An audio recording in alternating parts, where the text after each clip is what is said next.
Well, we've arrived at Thetford Forest. I've just parked up and I'm going to have a little walk around this area, which is more grassland, and then we're moving on to another area. So let's see what we can find this morning.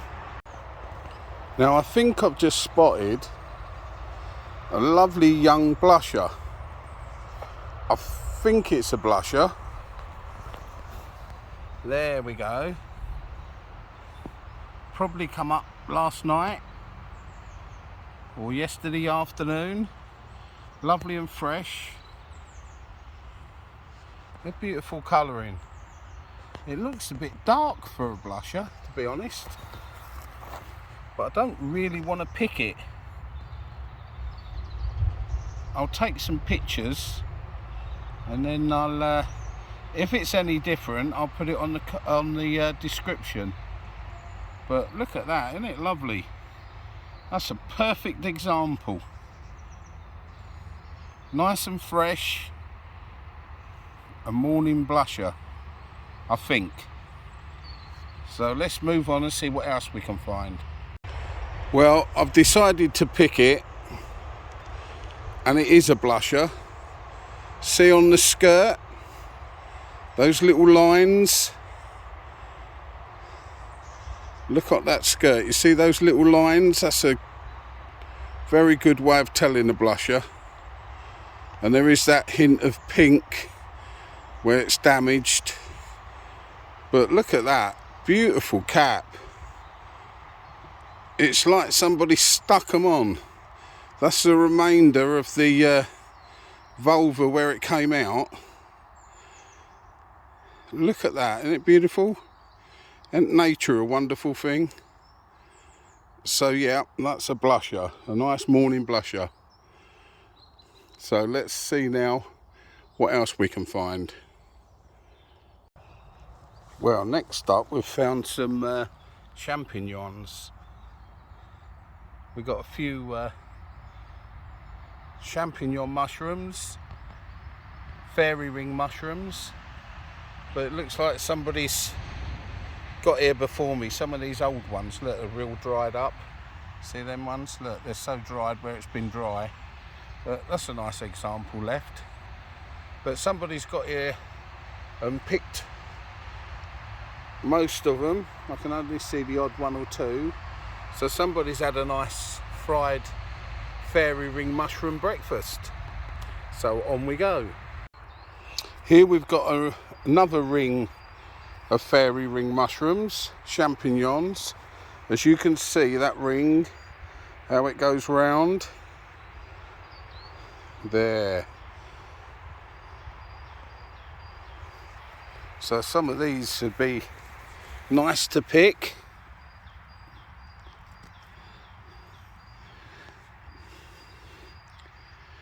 There they are.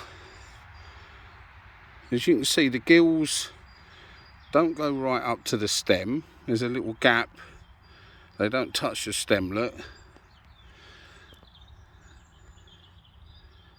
There we go.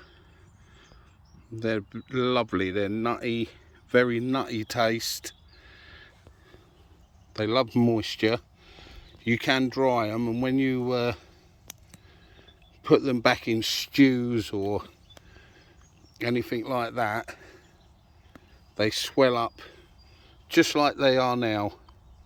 So when you get some and you don't get any rain, they'll dry out, and then as soon as the rain comes, they'll pop back into life and look like this. They'll look as if nothing's happened. So that's the champignon, the fairy ring mushroom. So they'll be going into the basket.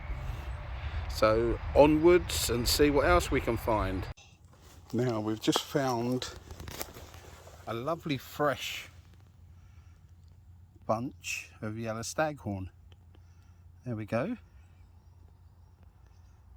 Stands out a mile in these woods with its leaf litter. Lovely, bright, fresh yellow staghorn. So let's see what else we can find. Here we've got two lovely fresh earth balls growing on this stump. That'll make a lovely picture. I think I'll take some photographs.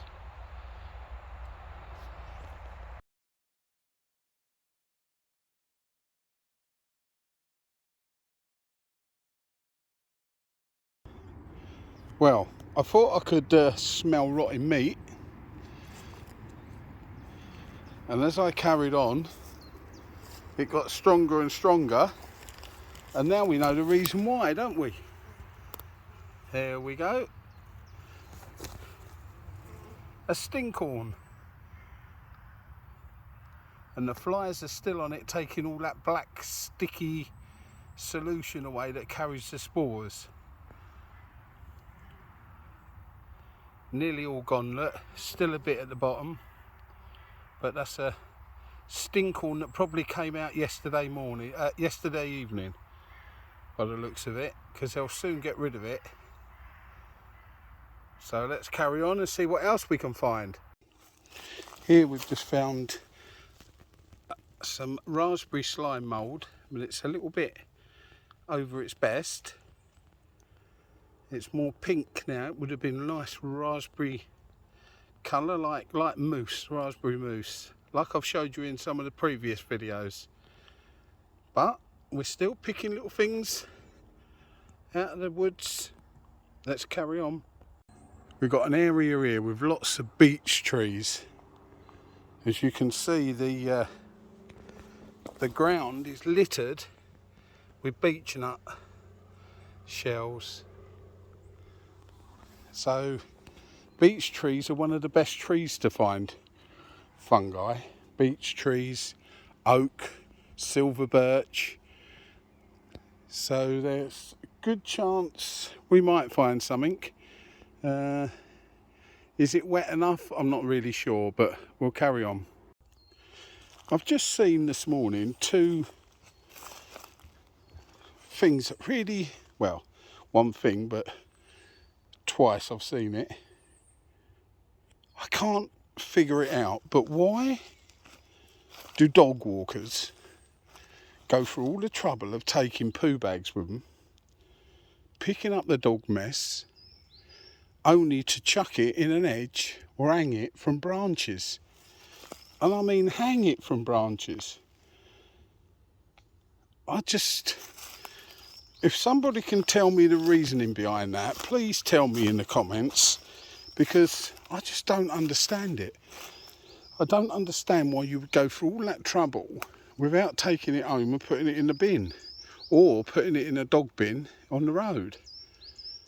It just, I guess the world's full of people with different ideas, and I'm afraid I just can't work that one out. I can't work the reasoning out why they would do it.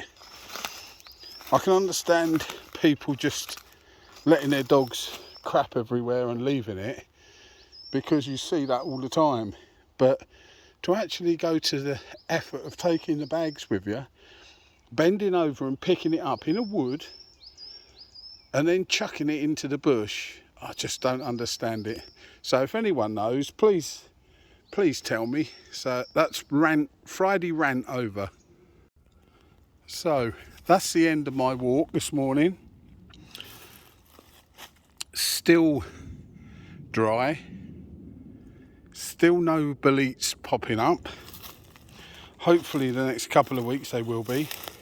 We want those cold nights to come and then rainy days, and then I'm sure we're going to start seeing them. Everybody keeps promising this rain's coming this weekend, so let's see if it does again. But until then, it's just walks in the woods, seeing what comes up, when it comes up, seeing which is the first, seeing which is hanging about from the summer. That's all we can do until autumn really starts to set in. So everybody feel free, please, to share the videos, to like and subscribe. It will all help the channel build. You subscribe and you'll get notifications every time I put a video on. Doesn't cost you a penny, not anything. So everybody have a wonderful Friday, and don't forget, keep your eyes open.